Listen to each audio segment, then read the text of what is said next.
어린이 여러분, 이것이 무엇인지 알아맞혀 보십시오. 이것은 악기에 비유하자면 하프처럼 생겼고, 식물에 비교하자면 윗부분이 더 크고 아랫부분은 좁은, 그래서 먹음직스러운 고구마처럼 생겼습니다. 근데 이것 안에는 물이 담겨 있습니다. 그렇다고 물고구마는 아닙니다. 이것은 위아래 길이가 20km쯤 되고 좌우로 제일 넓은 폭은 10km쯤 됩니다. 이처럼 이것이 크기 때문에 옛날 사람들은 이것이 호수임에도 불구하고 바다라고 불렀습니다. 무엇일까요?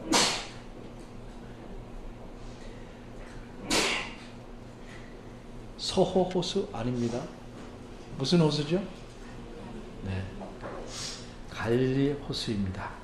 이 호수로 들어오는 물줄기를 따라서 약 40km쯤 위쪽으로 올라가면 어떤 산골 마을이 나옵니다. 이 마을 뒤에는 매우 높고 큰 산이 있었습니다.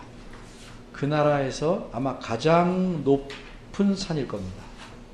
그리고 이 산에서 그 나라의 가장 긴 강이 시작됩니다. 그 강이 요단강입니다. 그런데 별로 알려지지 않았던 이 마을이 매우 유명하게 되었습니다. 왜냐하면 그 마을을 포함하여 그 지역을 다스리던 왕이 이 마을을 눈여겨보다가 이 마을을 넓히고 굉장히 아름답게 만들었기 때문입니다. 게다가 왕은 이 마을을 그 당시 로마 황제에게 바친다는 의미로 이름까지 바꾸었습니다. 애굽의 왕은 파라오라고 합니다. 우리 성경에서는 바로라고 합니다. 어떤 왕이든지 다 바로라고 하였듯이 그 당시 로마 황제에 대한 칭호는 모두 영어로 말하면 시저라고 합니다. 근데 우리말로 그대로 읽으면 그건 가이사르입니다. 가이사르. 그리고 이 가이사르에다가 그 마을을 넓히고 마을을 바친다고 하는 왕 자신의 이름인 빌립을 붙여서 연결하니까 오늘 본문에 나오는 가이사랴 빌립보가 된 것입니다. 이렇게 한 동네가 넓어지니까 이제 그것이 지방이라고 표현하게 됩니다. 이 가이사랴 빌립보 지방으로 예수님께서 제자들을 데리고 가셨습니다. 이 지방은 예수님이 사시고 활동하시는 유대 나라의 바깥에 있는 지역입니다. 아마도 이렇게 나라 바깥에 다른 지역으로 가신 것은 자신에게로 몰려드는 사람을 피해서, 예수님이 어떤 의미에서는 좀 쉬시러 가신 듯이 보입니다. 예수님은 갈릴리 호수를 중심으로 많은 일을 하셨습니다. 이곳 가이사랴 빌립보에 오시기 전에도 마태복음 15장 29절부터만 봐도 수많은 병자들을 고쳐주셨습니다.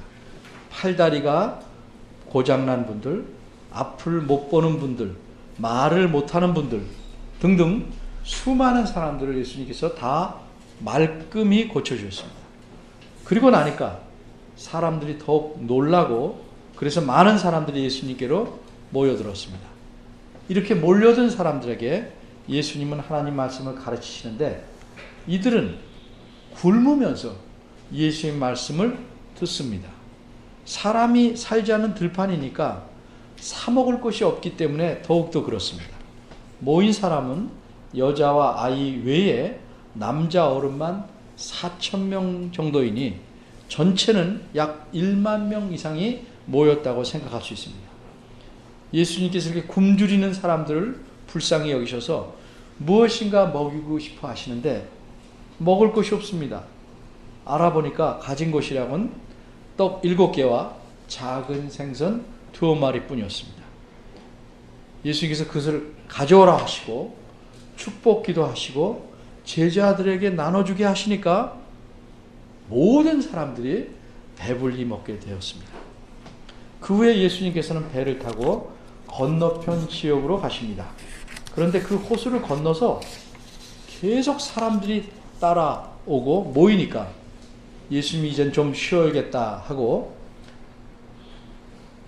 그리고 제자들에게 좀 따로 시간을 가지시려고 이 갈릴리 호수 북쪽에 있는 이 빌립보 지방으로 오신 것입니다. 그런데 거기서 제자들과 시간을 가지시면서 무언가를 좀 더 가르치시려고 생각하셨습니다. 오늘 본문 아래에 있는 21절에 보면 이때로부터 쭉 말씀하고 뒤에 가르치시니 라고 나옵니다. 그러니까 이런 가르침을 주시기 전에 제자들에게 먼저 질문을 하고 계신 겁니다. 이게 오늘 본문의 시작입니다. 이런 흐름 속에서 오늘 본문을 생각해 보려고 합니다. 13절입니다. 예수님께서 제자들에게 묻습니다. 사람들이 나를 누구라고 생각하느냐? 사람들이 예수님께 수없이 많이 몰려오지만 그렇다고 예수님이 직접 사람들에게 너희는 나를 누구라 생각하느냐? 이렇게 묻기는 쉽지 않습니다.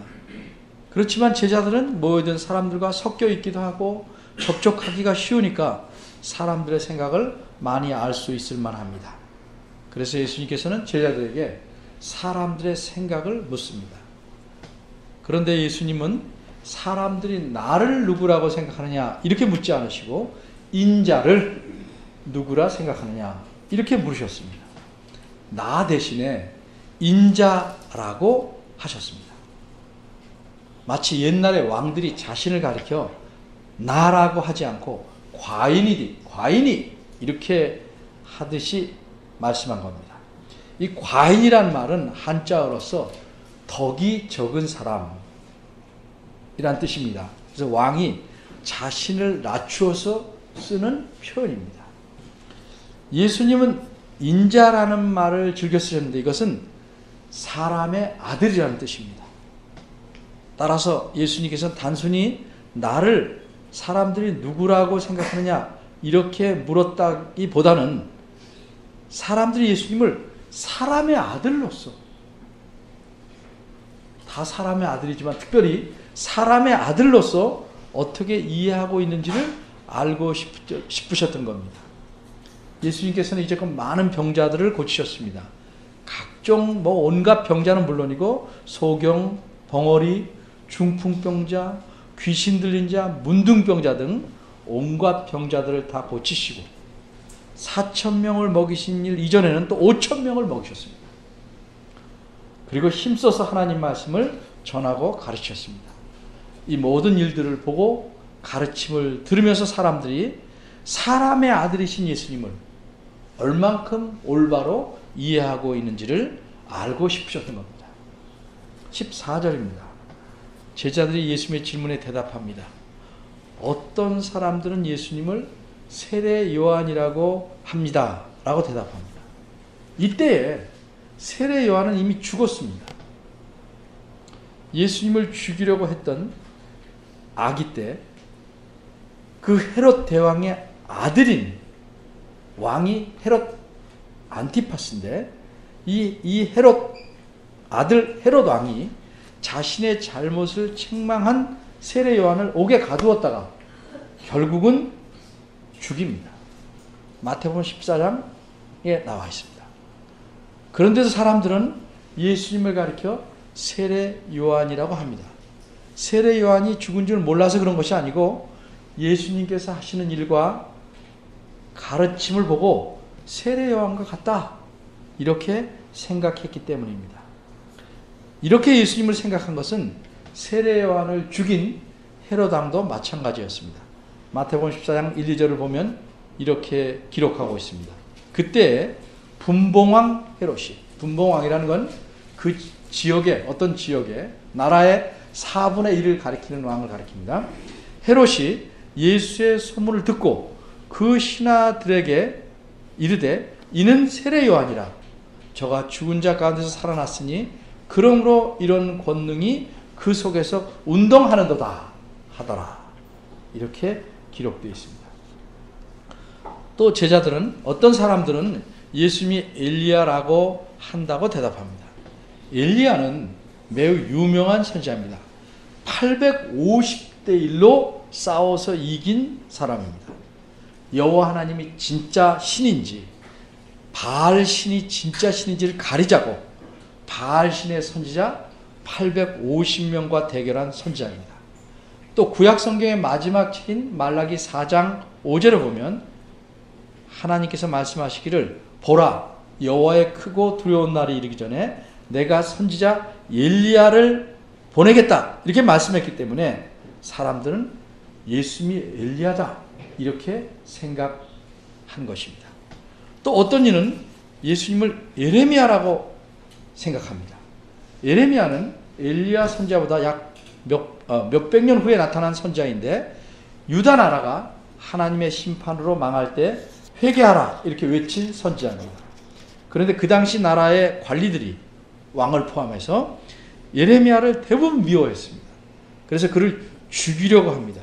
가둬놓고 죽이려고 합니다. 이런 점에서 예수님도 비슷합니다. 예수님 당시의 종교 지도자들이 모두 예수님을 미워해서 잡아 죽이려고 합니다. 사람들이 압니다. 또 유대인들의 어떤 책에는 여호와께서 이렇게 말씀하셨다고 쓰여 있습니다. 내가 죽은 자들을 무덤에서 살려내어 그들로 너희를 보내 너희를 돕게 하리니 곧 나의 종 이사야와 예레미야라. 그러니까 어떤 사람들은 예수님을 예레미야라고 생각할 만하였습니다. 또 어떤 다른 사람들은 예수님을 선지자 중에 한 분이라고 생각했습니다. 사람이 많으면 생각이 다양할 수밖에 없습니다. 근데 이렇게 다양하였지만 일반 백성들이 예수님에 대해 생각하는 그 생각에는 공통점이 있었습니다. 그것은 예수님에 대해서 다 좋게 말하고 있다는 점입니다. 좋은 인상을 갖고 있었다는 점입니다. 하지만 좋은 생각이라고 해서 반드시 옳은 것은 아닙니다. 예를 들어서 나를 아버지로 알아주길 바라는데 아들은 이분 아버지라고 말하지만 생각 속에는 정말 훌륭한 아저씨다 이렇게 생각한다면 그거는 올바른 거 아닙니다. 백성들의 생각은 예수님에 대해서 좋은 생각이지만 예수님이 원하시는 답은 아니었습니다. 예수님께서 행하시는 놀라운 일들을 통해서 그들은 예수님이 누구신지를 제대로 알았어야 합니다. 예수님의 가르침을 통해서 예수님이 누구신지를 제대로 깨달았어야 합니다. 더구나 그들은 구약 성경을 잘 아니까 예수님께서 자신을 가리켜 인자, 사람의 아들이다 이렇게 말씀하시면 구약 성경의 가르침과 연관해서 예수님이 누군지를 깨달았어야 했습니다. 그런데 그들은 못 깨달았습니다. 예수님께서 행하신 일을 보고 우리한테 잘해주시고 우리 필요를 다 해결해 주시니까 참 좋으시고 훌륭한 분이다 하는 정도의 생각만 갖고 있었습니다. 한마디로 백성들은 예수님을 바르게 알고 있지 못했습니다.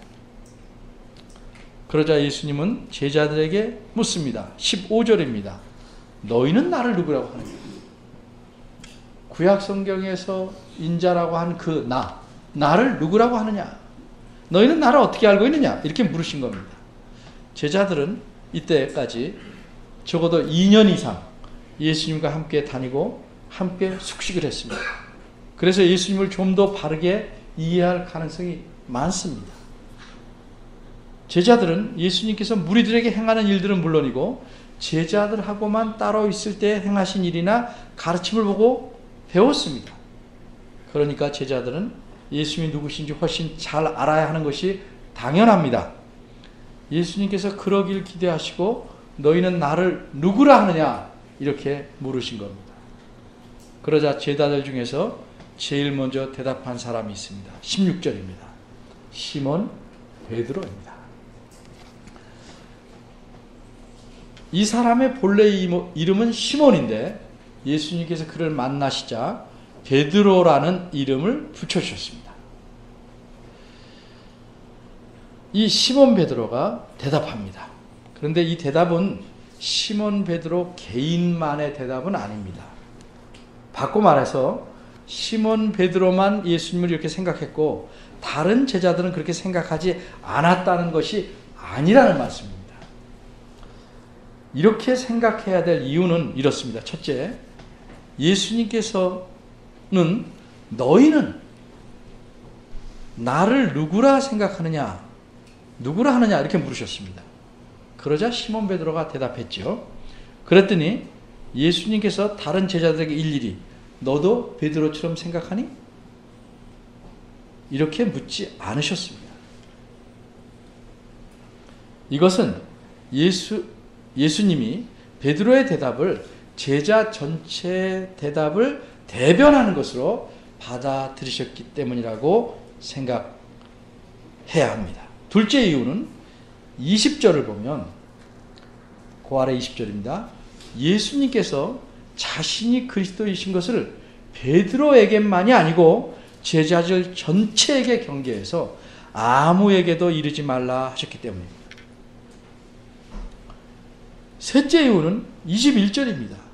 예수님께서 이때로부터, 즉 베드로가 예수님께서 누구신지 고백한 이후부터 자신이 그리스도로서 고난받으시고 죽으실 것에 대해서 가르치셨는데 누굴 가르치십니까? 베드로만 가르친 게 아니고 21절 끝에 보면 제자들 모두를 가르치십니다. 그러므로 제자들 모두가 베드로처럼 예수님에 대해 생각하고 있었다고 보는 것이 타당합니다. 적어도 예수님은 그렇게 받아들이신 것입니다. 그럼 이제 베드로가 무엇이라고 대답했는지 보겠습니다. 16절입니다. 베드로는 주는 그리스도시요 살아계신 하나님의 아들이십니다 라고 대답했습니다. 여기서 주라는 말은 원어에서는 당신은 이란 뜻입니다. 이걸 그리고 강조한 표현입니다.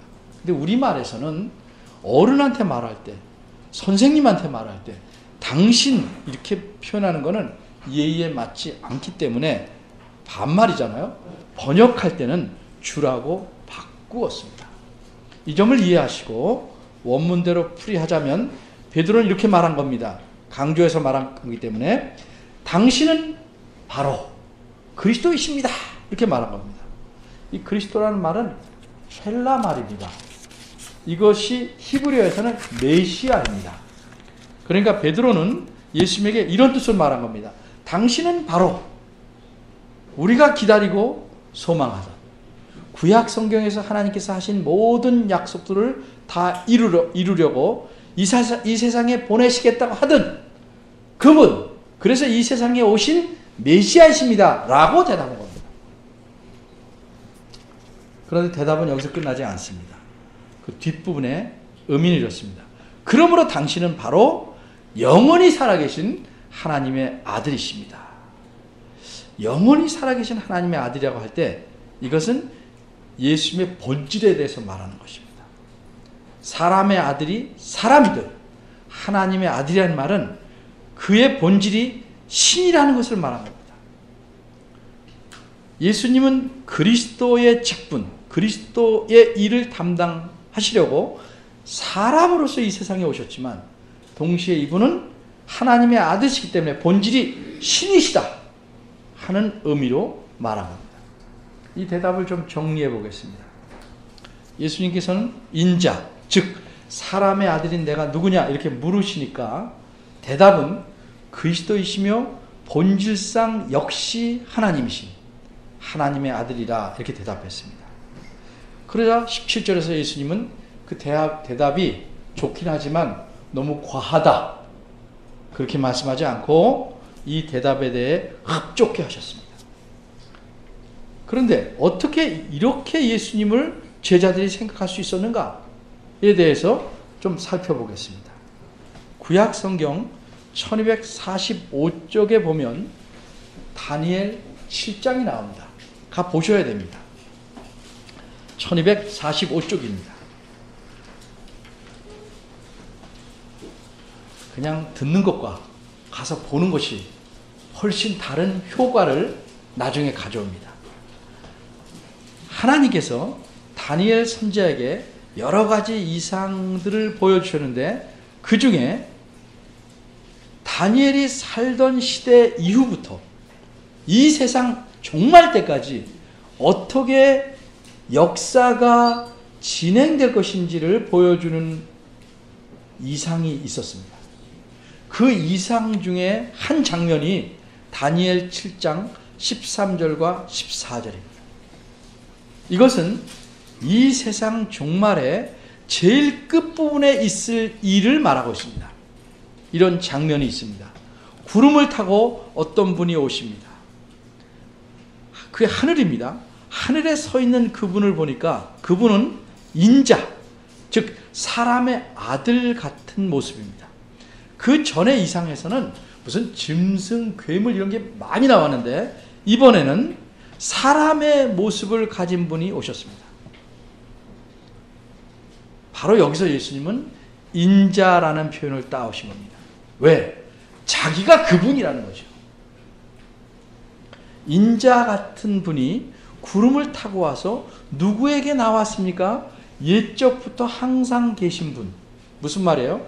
영원히 계셨고 영원히 계실 분에게 나왔습니다. 이분이 누구냐? 우리식으로 말하면 성부 하나님이십니다. 14절입니다.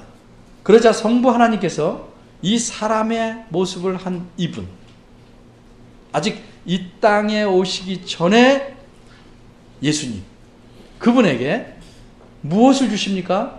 영원한 권세와 영광과 나라를 주십니다. 어떤 나라입니까? 이 세상의 모든 백성과 모든 나라와 각 방언, 언어가 다른 모든 사람들이 속한 나라, 즉 이 세상 전체를 하나로 묶는 큰 나라, 이 세상 모두를 통합한 나라, 이런 나라를 주시고 세상 모든 사람이 그를 섬기게 됩니다. 그러니까 누가 왕입니까? 인자 같은 그분이 왕이십니다.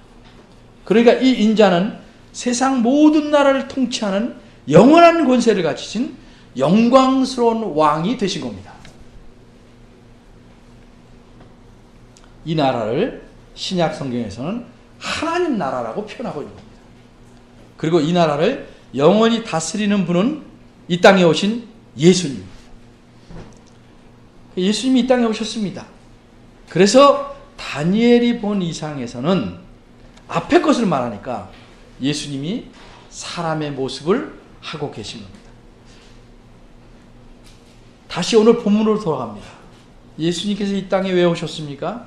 예수님은 자신이 이 땅에 오신 목적을 분명히 알고 계셨습니다. 오늘 본문 다음인 21절을 보면 예수님께서는 많은 고난을 받고 죽으시고 살아나시기 위해서 오셨습니다. 왜 그러셔야 합니까?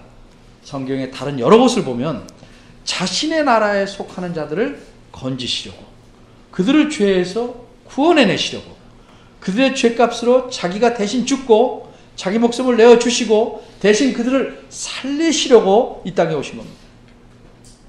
한마디로 예수님은 이 세상의 메시아, 즉 그리스도의 일을 하시려고 오신 겁니다. 이렇게 이해한 베드로가 제자들을 대표해서 당신은 바로 그리스도이십니다 라고 말합니다. 그런데 단순히 사람이 아니고 하늘에 계신 하나님의 아들로서 이 땅에 사람이 되셔 오신 분이다, 이렇게 고백하게 된 것입니다. 이처럼 인자, 즉 사람의 아들이라는 말의 의미를 구약 성경을 통해서 올바로 이해한다면 예수님이 곧 그리스도이시고 하나님의 아들이시라는 사실을 알고 믿을 수 있게 됩니다. 성경은 이 중요한 사실을 믿으라고 기록한 것입니다. 대표적인 예를 들면 요한복음을 기록한 분이 요한복음 2장 31절에 이렇게 말합니다. 오직 이것을, 요한복음을 기록한 것은 너희로 예수님께서 하나님의 아들 그리스도이심을 믿게 하려 하며, 바로 예수님에 대해서 이런 생각과 이런 인식과 고백이 있는 사람이라야 그가 교회에 속한 것입니다. 그리고 그 사람이 진정한 신자입니다. 여러분은 예수님에 대해서 어떻게 생각하고 계십니까? 좋은 인상만으로만 부족합니다. 여러분에게 예수님은 어떤 분이십니까? 그저 여러분이 도움을 요청할 때 가끔 오셔서 도와주시는 도우미입니까? 여러분이 추구하고 목표하는 성경을 위해서 뒤에서 도와주고 받쳐주는, 말만 하면 뭐든지 들어주는 힘센 돌쇠입니까? 예수님이 어떤 분이신지를 분명하게 알고 그런 고백이 있어야 합니다. 이런 분명한 인식과 고백이 내 마음에 박혀 있지 않으면 그 사람은 어영부영 신앙생활을 할 수밖에 없는 것입니다. 뒤집어 말해도 맞습니다. 어영부영 신앙생활 하는 사람은 이런 인식이 없는 것입니다. 옛날 이스라엘 백성들은 여호와 하나님이 자신들의 하나님인 줄 알았습니다. 그런데 그것은 그저 지식에 불과했습니다. 그래서 그들의 삶에는 하나님이 없거나 하나님을 제쳐둔 삶이었습니다. 그렇게 사는 그 사람들에 대해서 하나님은 이렇게 탄식하셨습니다. 내가 자식을 양육하였거늘 그들이 나를 반역하였도다. 원문대로 말합니다. 소는 그 임자를 알고 나귀는 주인의 구유를 알건만은 이스라엘은 알지 못하고 나의 백성은 깨닫지 못하는도다. 너는 나를 누구라고 생각하는가? 예수님께서 나의 대답을 나의 입에서 내 삶에서 듣고 싶어 하십니다. 기도하겠습니다. 하나님 아버지, 우리에게도 이 제자들처럼 예수님에 대해서 바른 인식과 바른 믿음을 갖고 고백하시도록 깨우쳐 주시고 마음을 열어주시길 바랍니다. 그래서 우리가 어영부영 살지 않게 이끌어 주옵소서. 우리의 삶이 늘 예수 그리스도 앞에서 사는 삶이 되게 하시고 어느 순간도 내가 내 삶의 주인이라는 이 반역적인 생각을 하지 않도록 깨우쳐 주옵소서. 왕이신 주인이신 예수님께 우리 자신의 삶을 복종시키고 우리가 가진 모든 것을 왕께 드리며 왕이 기뻐하는 일에 쓰고 왕이 기뻐하는 사람으로 살아갈 수 있도록 성숙하게 만들어 주옵소서. 예수님의 이름으로 기도합니다.